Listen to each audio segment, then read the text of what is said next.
Oh, berarti kalau seandainya ada jemaah umroh yang positif, berarti tidak bisa pulang bareng dengan jemaah yang lain.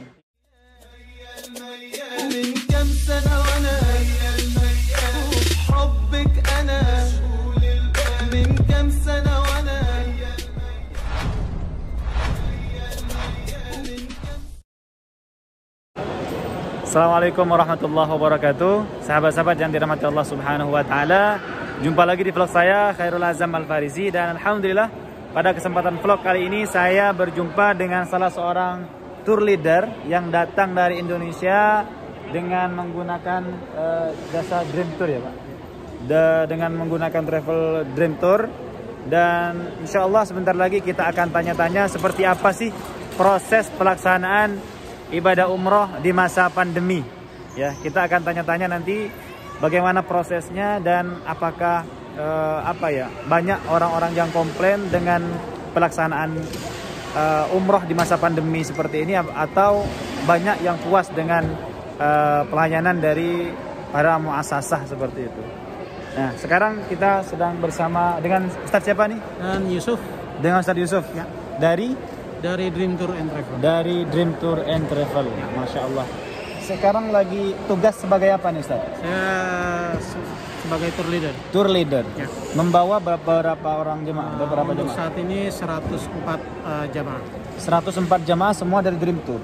Enggak, konsorsium. Oh, konsorsium. Masya Allah. Nih Tad, kita ingin tanya-tanya. Sebenarnya banyak teman-teman dan termasuk jemaah umroh yang masih bingung untuk pelaksanaan ibadah umroh kali ini. Ya. Banyak mereka yang bertanya-tanya nyampe ke sana seperti apa pelaksanaannya. Sebenarnya kalau yang antum alami ketika datang dari Indonesia ini langsung menuju ke mana nih Ustaz? Kita programnya langsung menuju ke Madinah. Ke Madinah. Tapi semua di masa pandemi ini pesawat landing di Jeddah, kemudian kita lanjut ke Madinah. Setelah tiba di Madinah nanti langsung menjalani proses karantina. Langsung mengalami proses karantina selama 3 hari. Selama 3 hari, betul. Masya Allah. Setelah karantina 3 hari, proses tes swabnya kapan itu Tad? Keesokan harinya. Ya, jadi begitu tiba kita langsung karantina. Besoknya kita langsung di tes PCR. Setelah keluar hasilnya, baru kita boleh setelah hasilnya keluar apabila negatif langsung boleh beraktivitas ke luar kamar. Boleh keluar ke masjid, boleh ke belanja, termasuk tawaf di pasar ya? Ya, boleh. Itu termasuk ya. Termasuk tawaf di pasar sudah diperbolehkan. Termasuk ke Raudah, termasuk ziarah ke makam Rasulullah SAW. Oke, ya. Baik. Jadi kalau sudah di karantina 3 hari, itu kalau hasil tes swabnya negatif sudah bebas. Sudah bebas, betul. Kalau boleh tahu di Madinah berapa hari tadi? Di Madinah kita programnya 5 hari. Program 5 hari. Ya. Berarti masa karantina 3 hari, masa bebas 2 hari. Ya, betul. Seperti itu. Ya. Nah, kemudian setelah 5 hari di kota Madinah, ada ziarah nggak nih yang ditakutkan oleh orang-orang? Untuk ziarah sampai saat ini kita belum ada ya, ziarah ke Masjid Kuba, Jabal Uhud itu belum ada. Tapi tadi yang kita jalani sekarang ini umroh tanggal 9 Januari itu kita bisa ziarah namun tidak turun dari bus. Gitu. Bisa ziarah tapi tidak turun di bus. Betul. Untuk yang saat ini. Untuk yang saat ini. Gitu. Sebelumnya nggak boleh. Sebelumnya tidak boleh. Dan tadi alhamdulillah terakhir kita perdana mengunjungi Padang Arafah, kemudian Jabal Nur, kemudian Jabal Sur, kemudian Jabal Rahmah. Tapi tidak turun juga. Di Jabal Rahmah kita alhamdulillah tadi bisa turun dan berfoto-foto. Masya Allah. Rukun wajib selfie-nya ya. Karena memang jamaah umroh ini kalau pergi umroh kalau nggak foto-foto atau rukun wajib nih. Ya, wajib terutama tambahan. di Jabal Rahmah itu favorit banget. Betul. Nah, berarti di sini sudah jelas teman-teman. Ya. Untuk ziarah sebelumnya tidak boleh tadi. Betul, tidak boleh. Tapi untuk yang kemarin ini sudah boleh ziarah. Sudah boleh ziarah. Tapi hanya kalau di Madinah hanya melihat-lihat saja, tidak turun dari bus. Tapi kalau di Mekah tadi alhamdulillah kita bisa turun di Jabal Rahmah. Masya Allah. Untuk berfoto. Gitu. Nah, untuk posisi social distancing tersendiri Ustaz, apakah di dalam bus itu masih diterapkan social distancing Ustaz? Masih diterapkan. Itu maksimal dalam bus hanya 20 orang. 20 orang maksimal. Betul, maksimal. Masya Allah. Berarti setiap bus isi 20 orang. Maaf, 25. Oh, 25 maksimal ya? Maksimal 20. Karena kursi bis kan 50 saja. 50, betul. Masya Allah. Jadi kapasitasnya separuh dari normal. Oke. Untuk pelaksanaan ibadah umroh sendiri, Ustaz. Ya. Ibadah umroh ini banyak yang bertanya dan banyak yang orang enggan ingin melaksanakan ibadah umroh karena katanya umrohnya cuma 1 kali. Betul nggak, Ustaz? Kemarin grup-grup sebelumnya itu hanya 1 kali memang.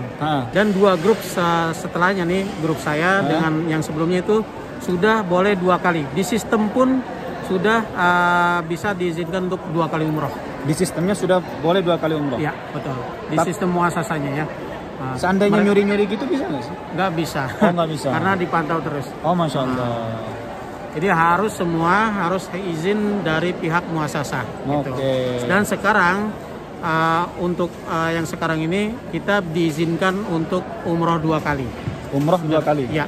Masya Allah. Sudah diizinkan. Gitu. Oh, mikotnya kalau boleh tahu? Di Tanim. Yang pertama dari Bir Ali kita kan. Kemudian umroh kedua dari Tanim. Masya Allah. Gitu. Dan di sistem itu udah bisa di entry 2 kali umroh. Masya Allah. Gitu. Nih Ustaz, kalau boleh tahu, kan dari Madinah berangkat sudah 5 hari dari Madinah, berangkat dari Madinah. Berarti di Mekah sudah tidak karantina lagi, Ustaz? Tidak ada karantina di Mekah. Karena emang dari Madinah sudah positif negatif, Ustaz? Sudah ada hasil dari Madinah. Kalau menurut kalau menurut antum nih, kira-kira memang lebih baik ke Madinah dulu apa ke Mekah dulu, Ustaz? Asen ke Madinah dulu. Betul. Karena kalau nanti ada yang positif di Mekah, nanti dia nggak akan bisa ke Madinah. Gitu. Kalau kita di Madinah, seandainya ada yang positif, dia masih bisa ke Raudhah nanti setelah hasilnya negatif, dia bisa keluar, kemudian dia bisa ke Raudhah dan langsung umroh ke Mekah. Nah, kalau yang dari Mekah nih dikhawatirkan kalau ada yang positif tidak bisa ke Madinah. Gitu. Nah, seandainya nih, Tat, ketika pelaksanaan ibadah umroh itu orang-orang datang ke Mekah ke Mekah duluan, itu kan harus menjalani karantina. Mereka kan mikotnya dari Yalamlam. Ya, betul. Otomatis mereka harus menahan larangan ihram juga kan seperti itu. Betul. Jadi memang lebih baik memang ke Madinah dulu seperti itu. Betul, ya. Oh, Masya Allah. Karena kalau ke Mekah dia pertama dia ada 2 pilihan. Dia mau mikot di Yalamlam atau bayar dam. Gitu. Okay. Ada 2 pilihan. Kalau ke Madinah aman kita. Gitu. Betul. Terus Ustaz, masalah ini Ustaz. Masalah ketika datang ke Makkah, kita di Makkah juga sudah bebas belanja ke Ja'fariyah dan lain-lain nggak? Ya, kalau untuk belanja yang pertama sudah diperbolehkan. Namun masih banyak toko-toko yang belum buka. Tapi untuk Bin Daud, Apotik Nahdi, terus Abraj itu sudah buka. Supermarket besar itu sudah buka. Cuma yang pedagang-pedagang yang toko-toko itu sudah masih tutup gitu. Oke. Lalu untuk jemaah umroh yang sekarang ini ada yang positif kah? Ada 2 orang. 2 orang. Nah, dan sekarang mereka masih stay di Madinah. Oh, berarti kalau seandainya ada jemaah umroh yang positif, berarti tidak bisa pulang bareng dengan jemaah yang lain? Tidak bisa, karena dia harus menjalani proses karantina lanjutan selama 7 hari. Oke, paham. Nah, itu yang menjadi pertanyaan dari teman-teman kemarin. Jadi gini, untuk yang sudah ada niat untuk berumroh itu lebih baik jangan ditunda-tunda, jangan khawatir, sebab di sini lebih teratur, lebih terkontrol gitu kan, dan juga lebih khusyuk. Karena apa? Ketika di Raudhah kita biasa berdesak-desakan ya, kita biasa berhimpit-himpitan dan waktunya sangat sedikit, ya kan, lebih lama antrinya ketimbang di dalam Raudhahnya. Sekarang itu berbalik. Kita tidak antri di Raudhah itu, untuk masuk Raudhah kita tidak antri karena dikawal oleh muasasah. Ya, begitu masuk kita bisa leluasa karena menerapkan social distancing di sana. Di saf-safnya itu berjarak. Jadi kita lebih leluasa ya, nggak takut desak-desakan atau terinjak.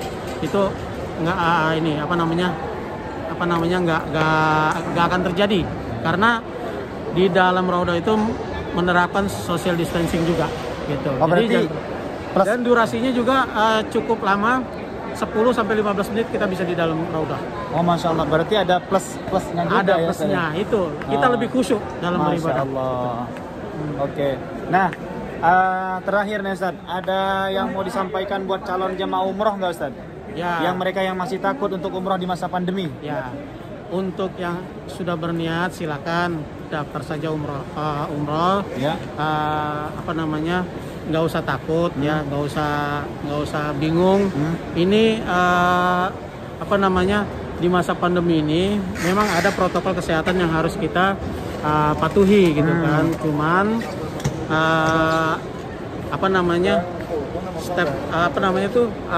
ada kawalan dari pihak muasasah. Semuanya dari pihak Kementerian Kesehatan juga ada, Kementerian Umroh dan Haji juga ada. Jadi memang tidak bisa bebas seperti itu ya? Ya, terkontrol, namun ya lebih khusyuk jadinya gitu. Masya Allah. Kita masuk Masjidil Haram juga dikawal gitu. Cuman itu lebih khusyuk dan lebih tenang kita menjalani ibadah. Berarti itu. Kesan jamaah seperti apa sih umroh di masa pandemi ini Ustaz? Apakah ada banyak yang komplain karena nggak bisa nyentuh Ka'bah dan lain-lain? Enggak ada ya? Enggak ada. Ya, dan lebih enak itu. Suasananya itu lebih khusyuk dibanding umroh yang normal. Karena tidak berdesak-desakan. Tidak berdesakan ya gitu. Oke, Masya Allah. Terima kasih banyak Ustaz. Semoga selamat di dalam perjalanan dan sampai ke negeri kita tercinta dengan sehat walafiat. Amin ya. Terima kasih. Terima kasih.